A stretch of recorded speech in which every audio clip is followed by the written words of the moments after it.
Hi, this is Gene Simmons from KISS, reminding you that if you've missed any part of any of these podcasts, what's the name of the podcast? Spike and Jones. Spike and Jones Podcasts. You can download them now for $49.95 at kissonline.com. Click on my codpiece, boom, it'll take you right there. Go ahead, Spike. Welcome to the Spike and Jones Podcast. We've got our very first ever in-studio guest. And here to introduce our guest is, I guess, our second guest. Yeah. Hi, everybody. This is Al Pacino. I have known your man Spike for a long time. He's a good man, and you be nice to him, or I'll come to your house and kick your fucking ass. Get ready for a great show. Hoo-ah.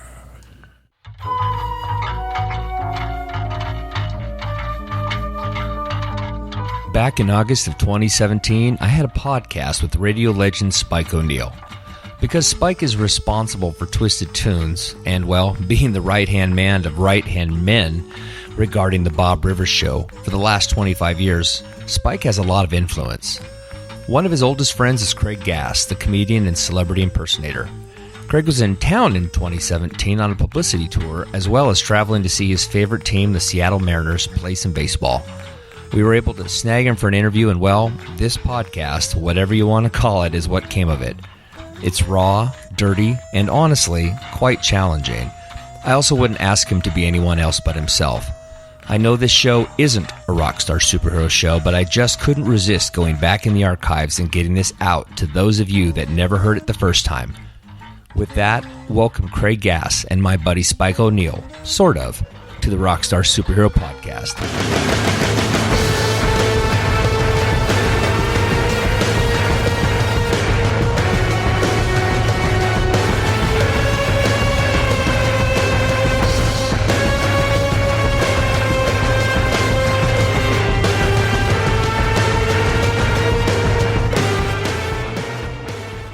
We are rolling. You should get every second of this gold I am. that flows from his lips. Well, the nice part is I get to edit this shit later. So what movie was it where they well, anyways, this is how this goes. Tell me when you're going to start screaming. Just jump in. Yeah. What movie was it when Clint Eastwood and it was a Paint Your Wagon with Lee Marvin, and they shared a bride, right? It's an old Western. That's the only Clint Eastwood musical. I think it's Paint Your Wagon. Beverly Hills Cop. 2. Okay. What do you want, Leo gets? You want Leo gets? Who gets it? Leo gets it. I have a classic microphone that I'm talking into. I feel like I should be like crooning. They say they want. We can go on together with suspicious minds. Well, we can build our dreams. It's great for me because I get to sit back and just watch the talent happen here. Well, the talent will always be one-sided. It'll always be Spike O'Neill. I have to point out that Spike said something that I really related to. He said, "Man, I had the best line last night at the supermarket," and I totally get that because I remember when I first got to New York, the station that I was working at did a screening for Planet of the Apes with Mark Wahlberg, and at the end of the movie, instead of the classic ending where you bastards, you blew it up, didn't you? And you realize the Statue of Liberty's in the sand. It's like, oh my God, I've been in America the whole time, and I've been on planet Earth, and they ruined it. And but instead, Mark Wahlberg goes to the Lincoln Memorial, but it's a giant ape. And I jumped up and went, "Look, it's Ape Lincoln!" and as I'm walking out of the theater, people were like, "There's the Ape Lincoln." I was like, "What's up? How you doing?"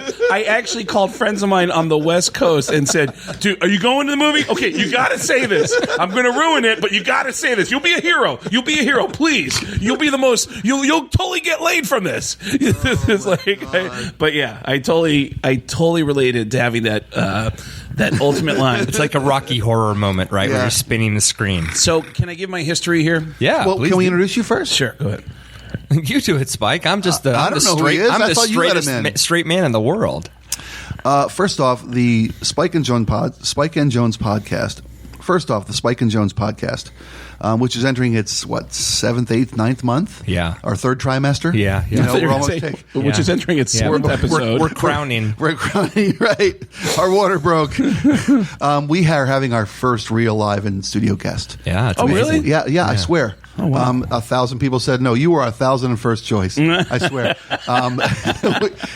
Rob's been after me to get us a guest, and I just and it's not that I don't think the I don't get the merit of having a guest. It's just that I really couldn't be bothered to do it. To be completely honest, He's a lazy bastard. I've got too much shit going on, and the idea of prospecting and tracking down and booking a guest was just I don't want to take it on. To be fair and honest with you, because I love you. It's honest. I'll tell you that I fucked you right to your face because I love you. Okay.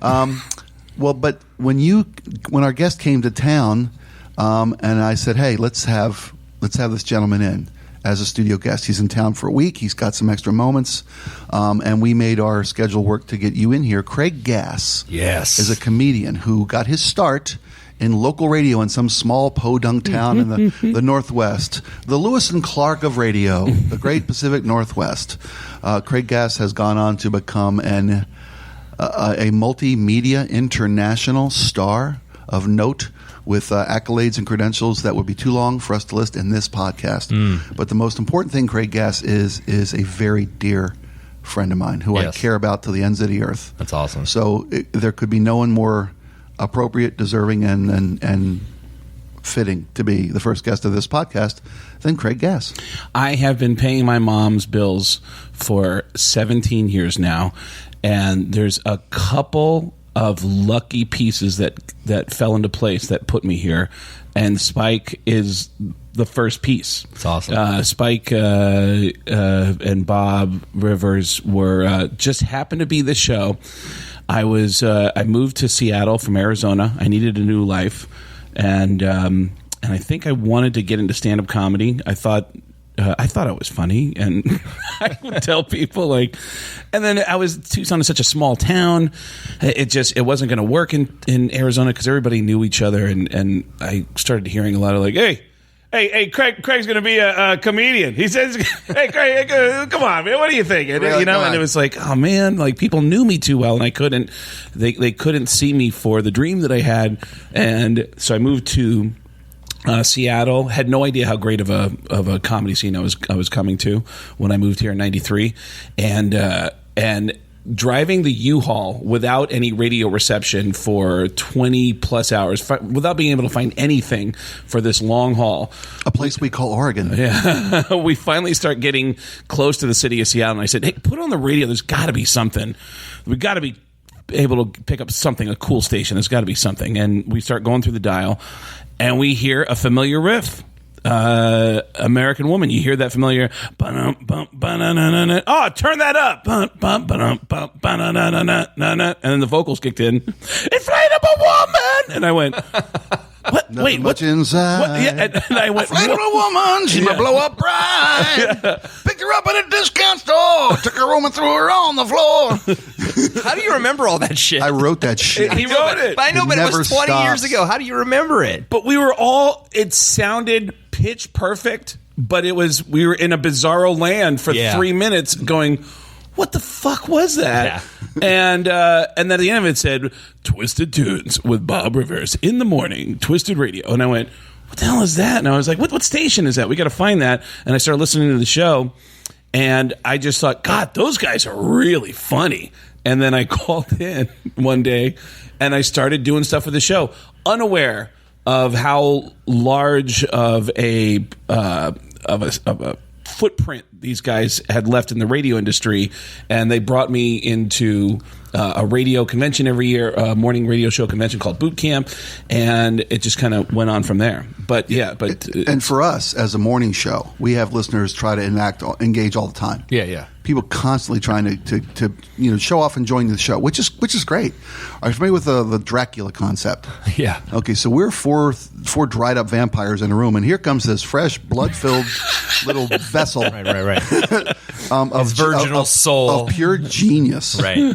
And so Craig folded into our family for an all too brief period of time. And we had a blast working with him while we had him, and he moved through us to bigger, better things. So you actually came in the show? We're like a birth canal, if you will. You know? Yeah, I started with Bob and Spike, and I remember that first time Bob said, "Oh man, you want to come in and be in the studio?" I said, "Oh, I'd love to." And he's like, "Oh, I have an idea. I'd like to record." And I came in and recorded some stuff, and then Bob said, "Man, I don't know how much free time you have, but we'd love to. If you'd love to be a part of this show and start contributing stuff, we'd put you on the air. I don't have a lot of money to pay you with, and I remember going, I don't care about money, man. I love comedy. I love doing. And I remember Spike standing behind Bob, giving me the axe, like, don't. And I go, no, I don't. Well, I don't care. I don't care about money. Okay. I just love. I love. Yeah, I will give it to you. Yeah, Like, stop. He's got money. Yeah, he can peel off. He can peel off. I'm back there making it rain, like air rain, like playing charades. Make it rain. well, Don't buy his bullshit. that went on for years, not just with Bob's show, but stations all over the country started, and it was because of that boot camp. People would give me their business cards and say, man, we'd love to have you call in and do some, some celebrity phoners and do some. I was doing impressions. Mm-hmm. So I'd call in and do celebrity voices in whatever bizarre premise. And these stations would say, we can't afford to pay you, but do you want some CDs or DVDs? And they'd send me boxes of CDs and DVDs. And I started doing something that is blasphemous. This is absolutely illegal, what I'm about to say, and immoral in the radio industry. But I really needed to do this to survive. I'm actually feeling weird looking Spike in the eye and saying this. I know what you're going to say. I did something very immoral. I started once a month because I was getting like hundreds of CDs and DVDs from all over the country, from all these radio stations. And I started going to Target and a Super Kmart that was not too far away from me once a month, and I'd walk up with a stack of these CDs and DVDs and say, hey, I got this from my nephew. He already has these. I want to return them. And they'd go, do you have a receipt? And I'd say, I don't. And they go, all right, well, without a receipt, we can only give you store credit. And I'd always do this. All right. And they'd give me a card of store credit for like $200, and I would buy shampoo, soap, food, awesome. Toothpaste. You were a barter. You were a trading post. I had a racket going to survive. I was taking all these CDs and DVDs and trading them in for stuff to survive with, and did you have to hit a fresh Target every time? A fresh Target store? Well, I would flip flop between there was three. I'd go in. I don't mean Target. Hypothetically, it was a Target store. We love Target. It was a Super Kmart and 2 Target stores that I would rotate every couple of months. I wonder why Kmart went out of business. But yeah, that's what I needed the north end to survive. North end. Screw the north end. But yeah, it really was. I was doing. I always had a knack for doing voices because of how I grew up. My entire family is deaf. My mom, my dad, and my sister are all completely deaf. And I couldn't learn how to talk from my family. I learned how to talk by copying all the voices I heard on TV. It's amazing. And I never got an accent from the Bronx, which is where I'm from originally, Mount Vernon, next to the Bronx. And I always say everyone in the Bronx sounds like Tracy Morgan, like literally every single person. Everybody in the Bronx talk like this, whether you black or white, male or female. That's crazy. That's crazy. Hey, this is the voice of your next door neighbor, and I'm a Vietnamese girl. That's crazy. Yeah, everybody sounded like that. So, how? And I've never asked you this in all the years I've known you. I knew that your family was deaf, and you sign language. You learned to speak from TV. I knew that. Why aren't you deaf? And I don't mean that with any disrespect or inconsideration at all. My dad was born with all of his hearing, and then he lost it when he was a kid. Okay, as through an accident? Through an accident, popped out his eardrums. Okay. So he had to go to deaf schools for the rest of his life. So it wasn't genetic, but was your mom genetically born deaf? She was born completely deaf from a birth defect. And my sister was born with my mom's genes, and I was born with my dad's genes. Wow. And so it's possible it could skip a generation, and I could have a kid who's deaf. And it's not. I learned sign language, which is easy for a baby. Kids can learn sign language. You've seen Planet of the Apes. Yeah, exactly. Yeah. And by the way, I just saw the new Planet of the Apes. They do perfect sign language. I was sitting there going, like, nobody else was getting it, but I was like the one guy in the theater going, this is so real. That was the sign for it. That was the sign for it. Like, yeah, it was really, really well done. But people would always get sensitive around my family, and like, I don't want to be offensive, and meanwhile, the most offensive death jokes I've ever heard were from my own family. Like, well, yeah. Because my sister... Because they can. A year ago, I surprised my sister. She turned 50. We threw a big surprise birthday party for her. At dinner, she's sitting across the table from me, and she's signing to me, and she said, "Do you want to hear a good joke?" And I said, "Sure." And she went, "Me too." And I was like, "Oh my God, what the fuck? Holy shit. What the hell? You can't say that." I love that so much. Yeah. So It's the such a great sense of joke. humor doesn't skip a generation. Yeah, exactly. That's nice to hear. Exactly. Is it more environmental or is it more biological, you think? For what? You mean Sense of humor. The sense of humor? Yeah. I think... I think environmentally, I think would it think just... so, yeah. It just... you need comedy to survive. If Richard Pryor's son was given up for adoption and adopted by a Jewish family, would he still be funny? Jews are a bad choice. Jews are funny people. Jews are funny. Who's the most unfunniest people I can think of? The Mormons. If Richard Pryor's son was given up for adoption and adopted by a Mormon family in Utah, would he still be funny? That's a great question. And then you wonder, was Richard's parents, were they funny? Yeah. Or was yeah. he funny because of circumstance? Because he had a horrible upbringing. Comedy is a defense for pain. I mean, that's everybody can acknowledge that, right? Yeah. That's a defense mechanism. It's got to be environmental. It is, but I mean, for me, it was more discomfort. Like I'm not a dark person, and that's why I don't relate to other comedians. I love life. I love people. I like interacting with people. I like being around people. Most comedians that I know do not like being around people, and I get a kick out of life. And my sense of humor came from uncomfortable moments. Being in a deaf family, there was always a lot of people staring at us because I was always walking around with a pack of deaf people who were signing with each other, and people just kind of like, "Oh," And did you try to deflect the attention or attract the attention of yourself away from your family? Do you think? No, I just got used to the attention to where it didn't bother me. Okay, but I didn't try to attract attention. But also, my last name was Gas, so sure. You only go so far. Any fifth grade class is going to get that joke. Yeah, you just get killed. You just get killed. So you learn to just kind of have a thick skin and not only be okay with having attention, but just drawing it to yourself. That's awesome, man. But it's really crazy because and again, I can't believe how lucky I was working through comedy now.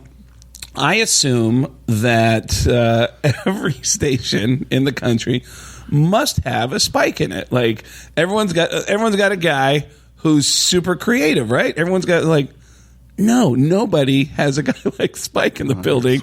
And then even in comedy, there were times where, I heard this all over the country. I will use. I had a big spot on the Howard Stern show that really gave me everything. It gave me all the TV shows I've done so far, except for Family Guy. But I got King of Queens and Law and Order and Las Vegas because of the Howard Stern show, because the writers for these TV shows were fans, and I would.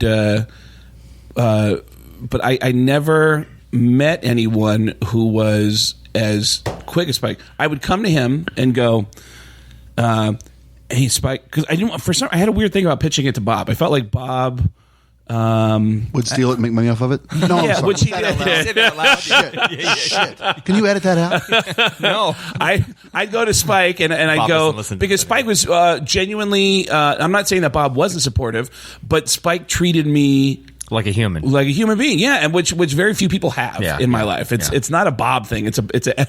I don't blame people. I have a weird face. I get it, and but I would go to Spike and say, "Hey, man, I have an idea. What do you think about, how Bill Clinton was in the news for blah blah blah? What do you think if we did a song like this?" And so I go, "Oh yeah, and then you could do like do this and this, or no, you can do this and this, or." Why not do this and this? And I'd go, and it was like a little note on a piece of paper, and I'd go, yeah, it's actually a lot funnier than my idea. I'd go, yeah, I guess. And then, it was just like his pistons were always firing. And I noticed that when I travel around the country now, And I do shows. I'm in a different city, usually every other week, and I'm doing every radio station in town. I'm doing country. I'm doing top 40, rock, where I thrive. I'm doing sports. I'm doing talk radio sometimes. Hey, let's hate Mexicans. Yeah, whatever. And jumping in on whatever the format is. Sure. And we need to respect our president. Yeah. That's funny. No. So you guys weren't funny. And I won't mention Howard. I'll mention Bob Rivers. Because Howard can be very polarizing. But I'll mention Bob Rivers and people go, oh, no way, you work with Bob? Oh, man. And I've heard this so many times. Spike O'Neill is the funniest guy on that show, man. He's the reason I listened to the show for all those years. Yeah, so it was a... I'm sorry, ask me to talk with an election like this. There's not enough skin left to close my mouth. So to this day, whenever I'm doing something... doing a roast, or if I'm going to come to Seattle and do something with the Seahawks, I'll go, hey Spike, what do you think of this? And then I like to just put it in front of his face and watch him just basically throw stuff at his head and see what falls out of his mouth. That's crazy. And, it's pretty neat. I have a question for you. It's about fame. So a number of years ago, in 95, I was talking to Eddie Vedder over in West Seattle, and just bought some tickets to a Mariners playoff game, right? Hold on, at Easy Street Records? Yeah. Yeah, I remember. Were you in line? I wasn't, because this was for the one game playoff. For the one game playoff, Mark Langston. Is that who it was? Against the Angels? No, it was Randy. It was the one game playoff with the Angels. But I know, but who was the Angels? But I went to that game. Yeah. Yes. So I sat in the top seat in the 300 level of the Kingdom. Right. I was literally touching the ceiling during the game, watching it from afar. Right. But the point by the way, I heard that I went to East Street Records a couple days later, and somebody there told me, what's really crazy is that this record store was loaded with people, all buying tickets for the Mariners game. And Eddie Vedder showed up and said, hey, do you want me to help out? Yeah. And they said, well, we need to sell tickets in the back. Can you just watch the cash register in the front? That's exactly the case. In case anybody buys any So CDs. my story's true. Yeah. I heard this. Nobody ever believes it. I heard this. So I walk in and I walk by him and I go, wow. And he goes, what do you got, man? I go, 300 level. And he goes, cool, man. He had this little face, right? So a couple weeks later, I saw Eddie somewhere. I want to say at the Showbox, maybe downtown. Yeah. And I asked Eddie about fame. What's it like? Because I was a burgeoning professional drummer, whatever you want to call it, right? Long story short is he goes, the differences between you and me, Rob? The difference is I do what I do on TV. And I was like, I totally kind of got the difference between what people perceive as fame and what's actually the ego and all the other bullshit that goes with it.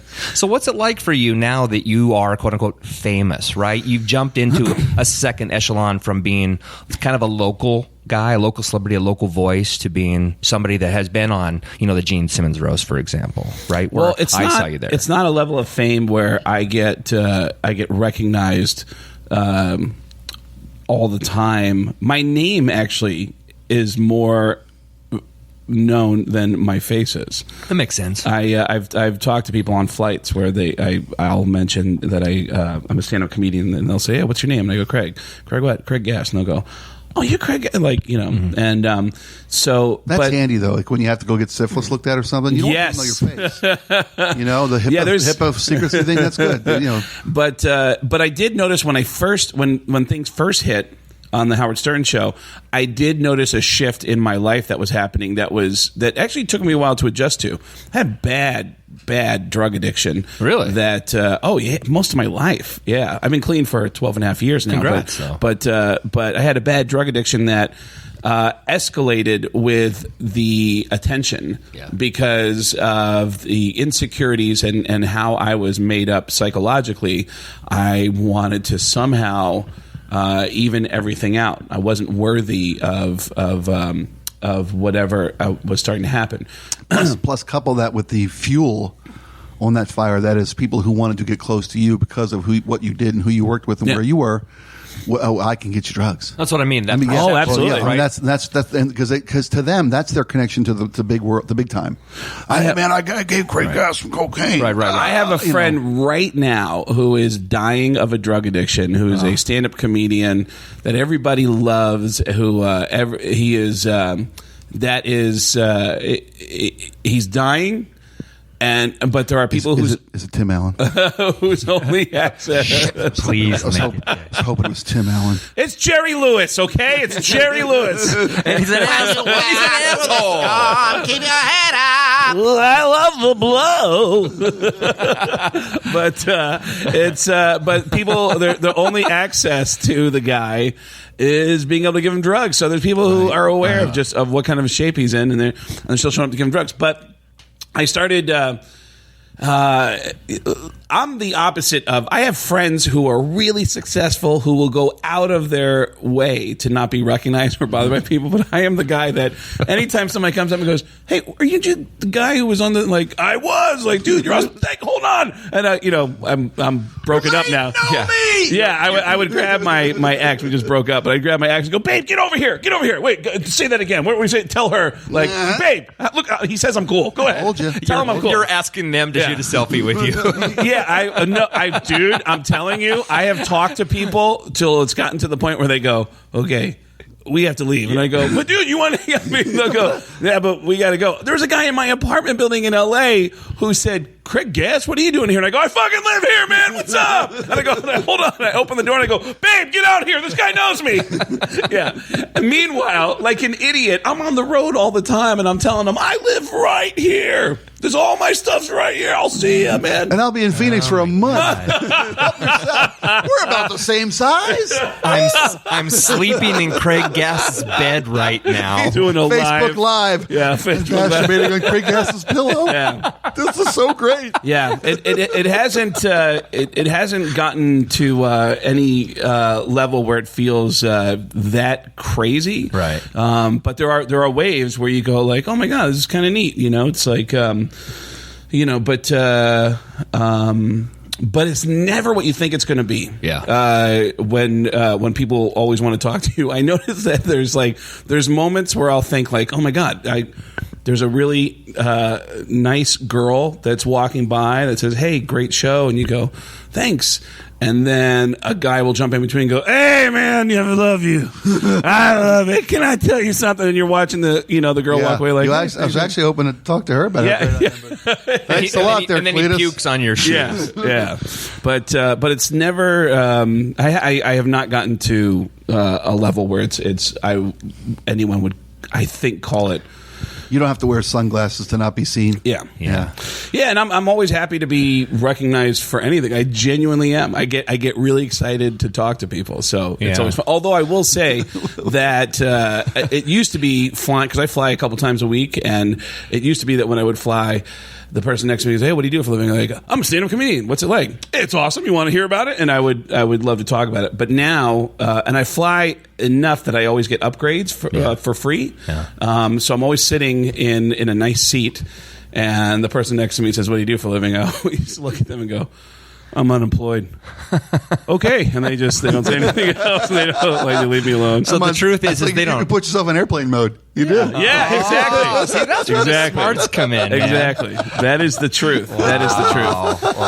Wow. But yeah, it's there are times when. Although before you move on, this is where we help the community. This is our community service minute, okay? Right. If you're on a fucking plane and you got that guy next to you who knows not going to shut up, what do you do? "Oh, unemployed." Yeah. Yeah. It's dead. It will. You will get some sleep on your flight. It will kill any potential aggravating conversation. Little tip for you, frequent travelers. Yeah. There's. I've had, after my comedy shows, I will stay and meet people until the night's over, and I do a thing with my comedy specials that I hand them out for donations. I don't say, "Hey, this is $20. Just make a donation. Any donation, you can have it." And I'll find myself talking to the point of getting a little loopy.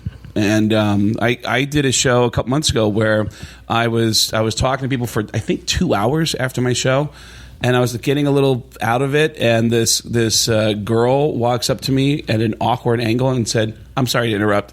I love you. Can I give you a hug?" And I said, "Sure." And I put my left arm around her in an awkward diagonal position, and my right hand was free, and I thought, well, I should do something with this hand, and I just started flopping her belly, and I just started, and not like in any attempt to embarrass her, but I'm flopping her belly, and she's looking down, and then everyone's looking at me, and I go, hey, what the fuck am I doing? And I knew at that moment, if I stop, then I'll acknowledge, hey, this is a dick. I'm like, no, I'm just, oh, come on, it's good to see you. Let's flop that belly. And I'm just flopping her belly. Yeah. We had a manatee when I was growing up. I miss her, man.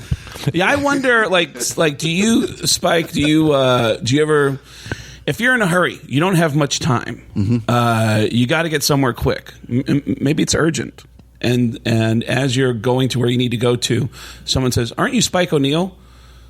What do you say? Well, you always, of course. You say, yeah, I am. Yeah. Hey, can I talk to you for a second? You know what? I'd love to. You know what? Are you going to be here for a while at all? Because I've got something I've got to get to. I don't mean to blow you off. Really, I appreciate it. I appreciate that you're a fan, but I just don't have the time. I'll be honest with him. You're a dick, man.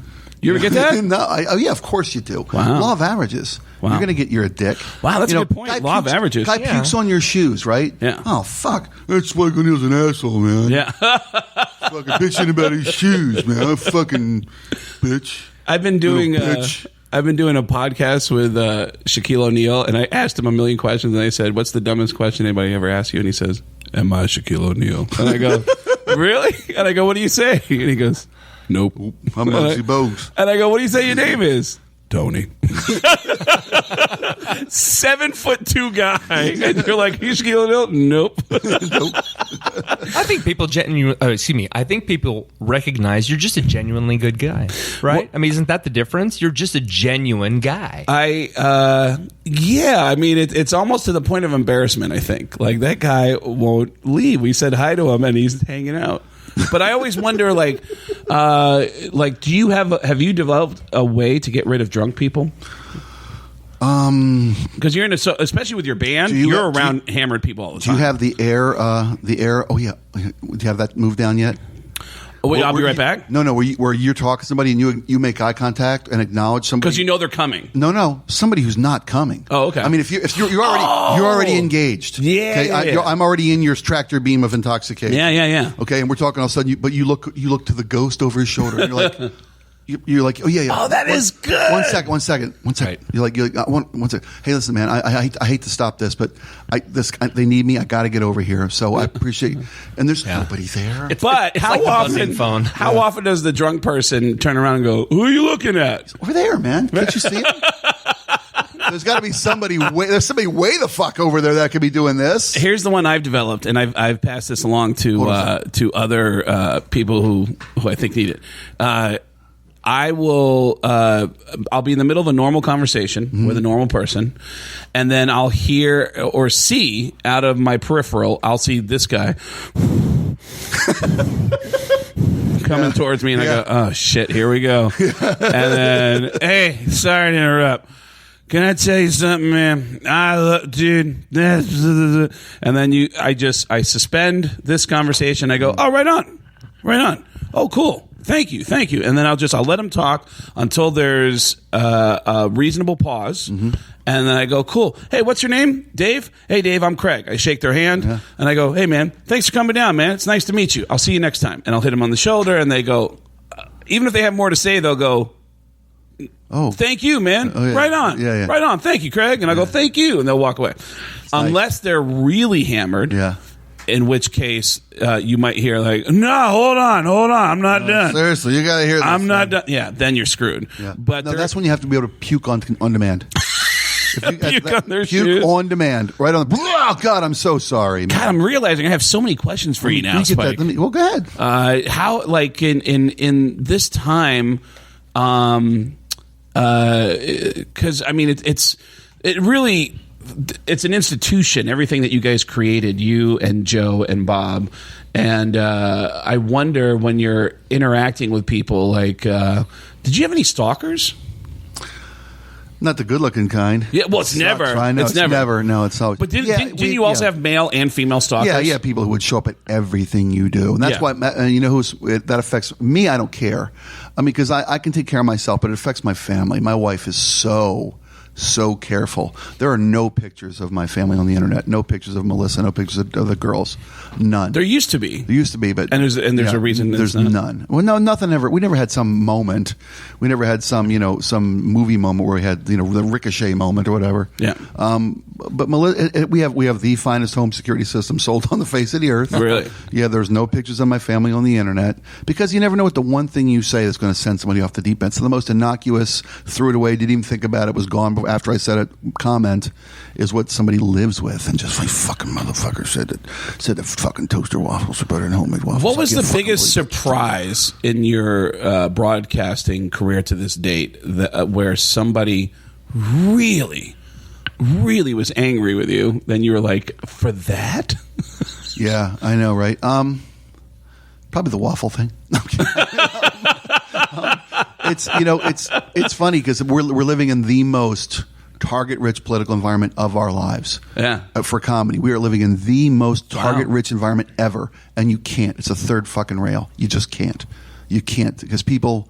And it's, people will die. And I don't want to go down this rabbit hole again because I do this podcast too often. Yeah. I'll use this as my fucking public toilet for opinion. Well, Spike and I will find ourselves in the same threads. Going, shut up, man. You know what you're talking about. Like, I'm used to it. I love watching his thread. I love watching his Facebook threads. But, it's that. It's not just Trump. It was GW. It was Bush. It was Bush first with Gore. Then it was Romney. It's always politics. Really? That's yeah. And it might be some. I made a comment about body hair. Okay, about going to a vegetarian restaurant. There was some story in the news about vegetarian restaurants and this, that, and the other thing. I was like, Christ, what do you care about that for? There's probably an armpit hair from your waitress in the food. It's not. I made some so now I can listen to some misogynistic, sexist, blah blah blah blah instead of playing classic rock. And I'm like, really? That's what fucking... That was one comment? Yeah, one guy. Wow. But like Madonna said years ago, she said, the thing that sucked the most was I'm on stage, there's 35,000 people in the room, and there's two guys up front giving me stink eye that would fuck with me the whole night. Right. I couldn't get over it because I wanted those two guys. I wanted those two guys to love my show. Right. It doesn't matter that a million people are cheering your name. You want the one motherfucker you can't win over. That's true. Which I totally get that. And in live comedy, that's got to be a constant. Yeah, there's a lot of somebody. What my idea to come to this fucking show and you ain't funny. They want to be famous themselves for those 2 seconds, right? Oh, there's that too. But yeah, there's moments when you're on stage and you see someone who's and I don't know. I kind of let it go for a little bit and just kind of keep an eye on them to see where they're going, and usually I'll see like a smirk and I'll realize, okay, they're just miserable people. But sometimes, I do remember doing a show once in Davie, Florida. Outside of Fort Lauderdale, doing a show where at the beginning... was originally that was Davy Jones, Florida, but they couldn't get the copyright for it. He sued him. I said on stage, I go, hey, how you guys? It was some innocuous beginning to the show, kind of, how are you guys doing? And some guy in the corner of the room just said, fuck you! And I went... And it was so sharp and so strong that it changed the energy of the room. And I could see people in the front going, whoa. And I go, all I could say was, man, you brought the wrong energy to a comedy show. Just shut the fuck up and do your show. And I went, well, how am I going to shut the fuck up? And, and I tried to be playful with it, even though the crowd was clearly alarmed by what was going on in the corner of the room. And I just started going into my material, started doing my set, and every once in a while I'd come back and say, you guys know what I'm talking about, right? Angry guy. You know what I'm talking about, right? Angry guy? Fuck. And then, and then at one point I said, angry guy knows what I'm talking about. And there was nothing. And I went, angry guy? Is he still there? And someone in the corner of the room said, he went to his car. He said he was going to get something. And everyone in the room just went, oh. And I was like, there's no way. There's no way that can be as bad as it sounds. Yeah. And I finish up my set. I get off stage. And the owner of the club, God, I'm trying to think of his name. He owns a couple clubs now in Florida and I think Kentucky. The owner of the club grabs me and says, get down. He came back with a gun. And we were down in a like almost on all fours racing to the kitchen, and then he said the guy came back, he brought a gun, and we called the cops, and apparently it wasn't me. The last time he barked, a guy at his table turned around and went, hey, why don't you shut the fuck up? Wow. And the guy went, really? Yeah? Yeah. And he went to his car, pulled out a gun, showed it to the bouncer at the door, and said, "Hey, I'm bringing this in. I'm just letting you know, if that guy says anything to me, I'm shooting him." And the bouncer picks up the phone, goes, pushes 3 buttons, and goes, "Hi, there's a gentleman here with a gun." I'm sorry, sir. What was your name again? Says his name is Dave Filbert. Dave, you're in what? Dade County? He's from Dade County? Yeah. Dave. Sorry, Dave. Sure, no problem. We'll get this rated. What caliber? Great. It's a 9mm Ruger. Yeah, he's gonna be sending it to you. He'll be. Yeah, he's great. We love him, but he'll be here. He just came here from work. He's wearing his name tag. Yeah, looks like he works at Sears Portraits. Yeah. Which would explain a lot. This kid wouldn't fit in a wallet size. And the craziest part about it is that we had to keep all the audience members locked inside the lobby of the comedy club, because we had a guy with a gun in the parking lot waiting. Jeez. And the funniest part about it is there were people being held hostage in the lobby of a comedy club called Uncle Funnies. Uncle Funnies had a shooter in the parking lot. It's like an outtake from RoboCop. It really is. Yeah, nothing ever became of that, but man. So let me ask you this: you played all over the country, all over the world. Has Florida earned its reputation, or is it every place else just as fucking bad as Florida? Yeah, I don't. It doesn't feel like there's. You can't judge in one moment like, oh man, I had this. I met the dumbest person ever. It's Florida in San Diego, right, and so San Diego's stupid. Right, but fair. I always feel. I will say this every time I go to Tampa, and I say this on stage, and it always gets a laugh. I really feel like, and I could be wrong, but I feel like everyone in Tampa is a swinger. I feel like everybody always wants to invite me to something weird in Tampa, and that's a Tampa thing. And which my is parents live in Tampa. Thanks. My brother lives in Tampa. Yeah. Spike. I did a show, and I think it was in Florida. I think it was Miami, where I talked about growing up in a deaf family, and a guy who's my mom's age said, "Hey man, I grew up around deaf people, and I grew up in New York. What school was it?" I tell him the school. He goes, "Dude, I know that school. We used to party." And I go, "Really?" And he goes, "Yeah." "Oh my god, dude, the girls at the deaf school were the easiest girls in the world." And I go, "You're like, how old are you again?" Yeah, do you remember? Like, yeah, my mom. We have the same nose. Yeah. This is so crazy, Dad. Yeah. So yeah, that was pretty ridiculous. But yeah, there's moments, there's things you experience around the country, and you don't. I think it's more of an individual thing that you experience. Okay, good. But I mean, Florida ends up in the news for a reason. So. Right. But at my comedy shows, it's always all over the place. A million assholes can't be wrong. Yeah. It's Florida. But traveling is, I mean, that was the ultimate thing. When I was living here in Seattle, I just wanted to go on the road. I just wanted to be able to travel, and it was the most enviable part of what these bands were doing that I loved. Okay. So after doing stand-up, I started in 93. In 2001 is when everything really hit with the Stern Show. And I was here with Bob and Spike doing stuff randomly from 93 to 98, then moved to New York, moved in with another comedian, Mitch Hedberg. Mitch was my first roommate in New York, started writing for Howard, writing for Weekend Update, then started sitting next to Howard in 2001, and then the door started to open to where I could actually go anywhere I want and make enough money to make it worth my while. And that's when it hit me, where are the Mariners and Seahawks playing? And I started looking at the Mariners and Seahawks road schedule, and for the last 13 years or so, I've been booking all my shows around the United States, around the Mariners and Seahawks road schedule, or concerts. I won't go to a city unless the Mariners or National League Cubs are playing, or the Seahawks are playing, or a concert is happening. Wow. Hey, I was going to ask you, most comedians, in fact, I think it was Stephen Wright that said, they pay me to travel. I do stand up for free.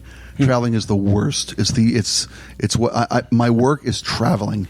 I do comedy for free, but you seem to revel in travel. It's not the nuts and bolts of travel. It's what you said. It's being able to enjoy your teams. Yeah, and I again, it's another reason I don't feel like I relate to other comedians. Right. I really enjoy. In fact, when there's a delay, I'm like, all right, guess I'm gonna have to sit here and just kind of take my laptop out and just kind of relax here and just enjoy myself. I am not moved negatively by anything. But yes, I do make sure that I wanted to be able to see all the stadiums around the country and see the Mariners play in every American League park. Now I'm trying to get them into every National League park, and I watch the Seahawks play, or I go to a show, and I make it fun. I just this is what I've wanted to do, and now I'm realizing, God, it would be more fun to be famous, I guess. So now I'm starting to focus on you know what, I should do more TV stuff, and so now I'm starting to focus on doing more television and more stuff that's going to get me out there. It was really frustrating to first of all, it's frustrating to do interviews where people go, how come you're not on this show? And it's like, I want to be on that show. Yeah. Or do you know anybody on that show? Can you call exactly. for me? Yeah. Or what's his name from The Simpsons? I just had a brain fart. The guy who does Harry Shearer. Sure. Not Shearer, the younger guy who was who played the effeminate guy in the Robin Williams movie. Hank Azaria. Yeah. Hank Azaria was on Stern a few weeks ago, and he talked about me and said, that guy's a fucking genius. And I was in Oklahoma going, thanks. Hank did, or how? Hank Azaria said, and Hank's a genius, so it's pretty cool to have geniuses. Yeah, so I need to do more TV stuff. Doing more TV stuff will make everything easier. Could you tell Hank the genius called? Yeah. What am I called again? It's a genius. He said his words, not mine. Yeah. Just tell him I called again. Yeah. It's the fifth time I've called. So when you sure he's getting the messages?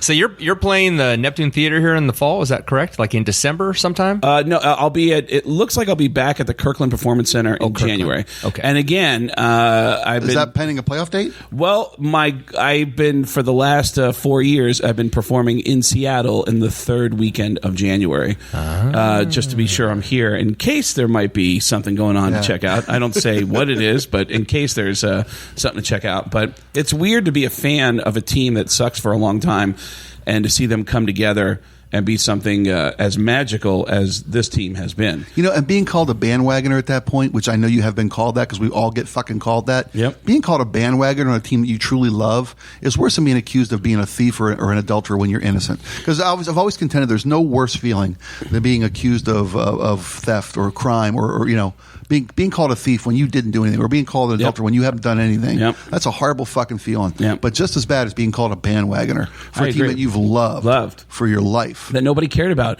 And Sundays you would come up you wouldn't know that there was an NFL game going on in this city when you would start traveling into the kingdom. You had no idea until you got kind of close, sometimes 2 blocks away from the kingdom, that you'd start to see signs that there was an NFL game going on.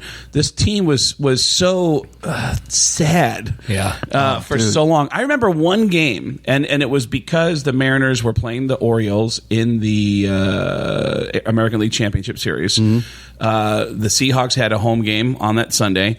And I remember the stadium being so empty that in the 300 level, I looked at my buddy Jason and said, I can hear them talking to each other.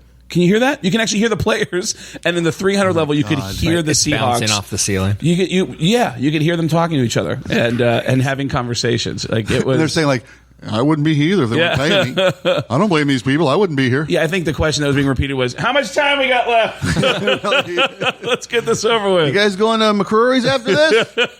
Cool. The oysters are bomb. But being called a bandwagon was not only being called a bandwagon, but also seeing a bandwagon was frustrating for me, because I was like, hey, this is my team.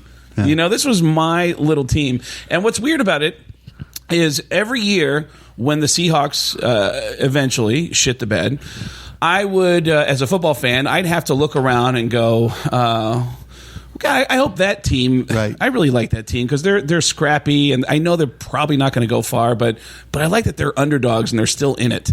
I love underdogs. I'm a huge fan of underdogs. Nothing better in sports than rooting for an underdog and hopefully getting your day one day. And to see the Seahawks put together a team of guys that were not supposed to be in the NFL, guys who were kind of thought it's over for me, and they were given a chance, and then to have the shortest quarterback in the NFL come along, and everyone goes, "Oh, come on, he's not." They're not going to actually put him in there. They're just trying to light a fire under Matt Flynn. He's not really going to get the job. And then Pete Carroll, after one game of preseason, says, "Yep, he's going to be the guy." Like, oh, this is some kind of mind fuck. He's not really going to commit to this guy.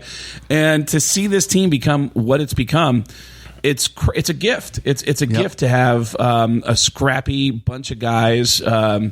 The modern day Muhammad Ali on defense out there in the corner, and it's really neat to see.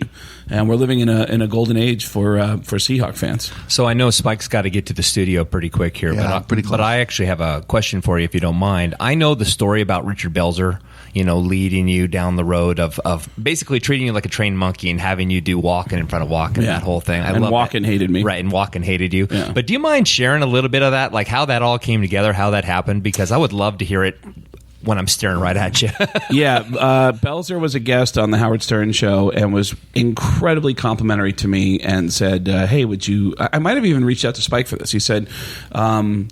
I'd love to have you be part of my roast. And they were doing a roast, not for, it wasn't going to be televised anywhere. It was at the Friars Club, which was, I bought my first suit, actually, going to the Friars Club. I remember thinking, it was really weird buying a suit. Also, sitting at a table where we're using forks and knives was weird to me at the time. Because, and I know that I sound like a caveman when I say that, but I'd always eaten fast food my whole life. And so it was kind of awkward with using forks and knives. And Belzer at dinner stood up and said, Chris, get over it. Hey, Chris, come here. Chris, sit between me and Craig. You know Craig? Do you know Craig Gass? No, sit between me and Craig Gass. And I look up, it's Christopher Walken, and he sits down, and he seems aggravated. He has a look of aggravation on his face, and there's a steak at every seat. So he grabs a fork and a knife, he starts cutting a steak, and Belzer is talking to him. Walken's not even acknowledging him. And then, so it's uncomfortable. And then I start to see, Chris, you gotta, I know a lot of people do an impression of you, but you gotta hear. And I went, oh, Richard, he doesn't. And he goes, no, it's okay. Chris, Chris, will you look at me? Okay, now look at Craig. Okay, now Craig, just watch him. And Craig, you do. And it's so uncomfortable. And he goes, do your impression. Hi. I don't even know if this sounds like you or not. What I try to do is I try to sound as weird as possible. And every once in a while, I say the word cowbell. Pow! And Walken just went... wow. And then he went back to his food. And then Belzer goes, hold on. He goes, have you ever heard anybody do a Sam Kinison? He starts making me go through all my impressions. Oh. And I'm doing, hey, guy, I don't know if you know this guy, yes, but this is a guy who used to do a lot of coke. Even though he was a preacher, he went down the path of total sin. Oh! And now he's got me doing this voice and this voice. And then finally, in the middle of an Adam Sandler impression, Walken goes, listen, I get it. You're talented. Good for you. And I was like, Jesus Christ.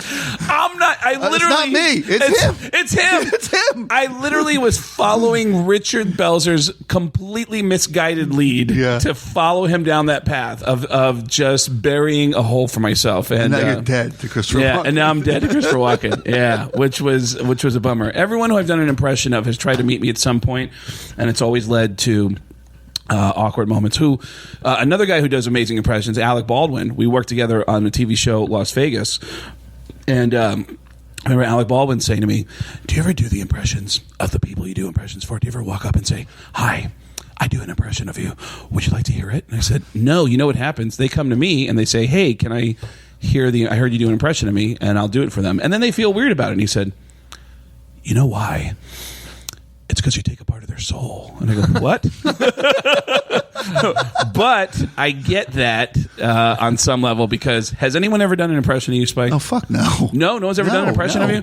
I've had one guy or two people do an impression of me, and they get laughs for it, and I genuinely can't tell you where the fuck that is coming from. Like, do I do that? Really? Like, I can only compare it to the first time you hear your own voice on a recording. Right, and you're like, God, it's like shit. Do I sound like that? I know, God, right? My voice is so weird. And when someone does an impression of you, it's that awkward. But I can't tell you how there's a couple of building blocks that I just happen to drift towards, and if they weren't there, there's no way I'd be able to get to where I'm at. Like there's three pieces that are so interconnected, and one was a radio guy in Tucson who told me I was funny and said, I think you're missing your calling in life. And I tried to convince him I am horrible at comedy.